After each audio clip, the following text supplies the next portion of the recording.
எங்கள் ஊரில் ரீசெண்டாக ஒரு சம்பவம் நடந்துச்சு, உங்களுக்கே தெரியும். அதில் ஒரு முக்கியமான ஒரு வேர்டு, கண்டிஷன்ஸை ஃபாலோ பண்ணுங்கடான்னு கேட்டோம். பண்ணிங்களா அப்படிங்கிற மாதிரி. டிஆர்பியை விட்டுட்டோமே அப்படின்னு இருக்குது லாஸ்ட்டு 2 வீக்ஸ்லாம். ஸோ ரொம்ப டவுன், ஓகேவா? ஸோ எல்லாருமே டவுனாக இருந்தாலும் அலைக்கெல்லாம் ஓரளவுக்கு அவங்க மெயின்டைன் பண்ணிட்டாங்க. இவங்க 2 பேரும் அந்த கொஞ்சம் டிஆர்பியை தொய்வு கொடுத்ததுனால இங்கே டைம் சேஞ்சுக்கு வந்துட்டாங்க. எஸ், மகாநதி வர 27ஆம் தேதி, ஏப்ரல் 27ஆம் தேதியிலிருந்து 6 மணிக்கு ஷிஃப்ட் பண்ணுறாங்க. இது வந்து 1 மணிக்கு ஷிஃப்ட் பண்ணுறாங்கன்ற ஒரு டாக்ஸ் இருந்தது. ஆனால் 6 மணிக்கு ரொம்ப சேலஞ்சிங்கான டைம், உட்கார வச்சு பார்க்க வைக்கிறதுலே ரொம்ப சவாலான டைம் அப்படிங்கிறது 6 மணி தான். ஸோ 6 மணிக்கு மகாநதியும் 6:30க்கு சிந்து பைரவியும் வராங்க. இங்கே 6 மணிக்கு சேனலை பொறுத்தவரை ஒரு பாசிட்டிவான விஷயம் என்னென்னா, அங்கேருந்து ஒரு பூஸ்டப் கம்பேர்ட் டு எந்த சீரியலை போட்டாலும் 6 மணி கஷ்டம்தான். ஆனால் மகாநதி ஒரு பூஸ்டப் பண்ணி கொடுக்கும்.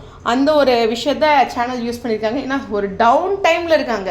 அங்கே 6 o'clock ஸ்லாட் வந்து செம்மையாக போய் முடிச்சு அப்படிலாம் இல்லை, சரியான டவுனில் இருக்கிற அந்த டைமில் கொண்டு போய் மகாநதியை கொடுத்துருக்காங்க. எந்த டைம் போட்டாலும் அப்படிங்கிற மாதிரி விகா ஃபேன்ஸ் இருந்தாலும் இது வருத்தம் தாங்க.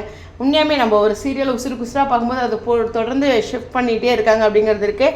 பட் ஹானஸ்ட்டாக நம்மளும் அக்செப்ட் பண்ணிக்க வேண்டிய விஷயம், ஸ்டோரி பெருசாக இல்லையே அப்படிங்கிற ஒரு கேள்வி நமக்குள்ளேயே இருக்குது தான். சரி, அக்செப்ட் பண்ணிக்கங்க. ஏப்ரல் 27ஆம் தேதியிலேருந்து 6 மணிக்கு மகாநதி, 6:30க்கு சிந்து பைரவி. கண்டிப்பாக எஸ்பி ஃபேன்ஸுமே ஒரு வருத்தம் தான். அவங்களும் இதே மாதிரி தான் பொழுதுனிக்கும் அங்கே இங்கேயும் டைம் சேஞ்ச் போட்டுக்கிட்டே இருக்காங்க. அவங்களும் ஒரு பெட்டர் எஃபர்ட் கொடுக்குறாங்க.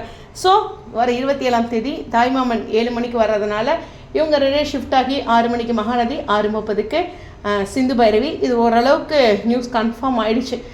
லாஸ்ட் மினிட்ல ஏதாச்சும் மாறுமானா தெரில. பட் ஃபேன்ஸ் வந்து ரெக்வஸ்ட் பண்ணிலாம் மாறணும்னா நீங்கள் தான் கமெண்ட்ஸ்லாம் போட்டு தள்ளிட்டீங்களே, இனிமேல் என்ன இருக்குது அப்படிங்கிறதான் அக்செப்ட் பண்ணிட்டு போக வேண்டியதான். உங்களுடைய கருத்துக்கா ஸ்டேடியம் வருத்தம் தான்.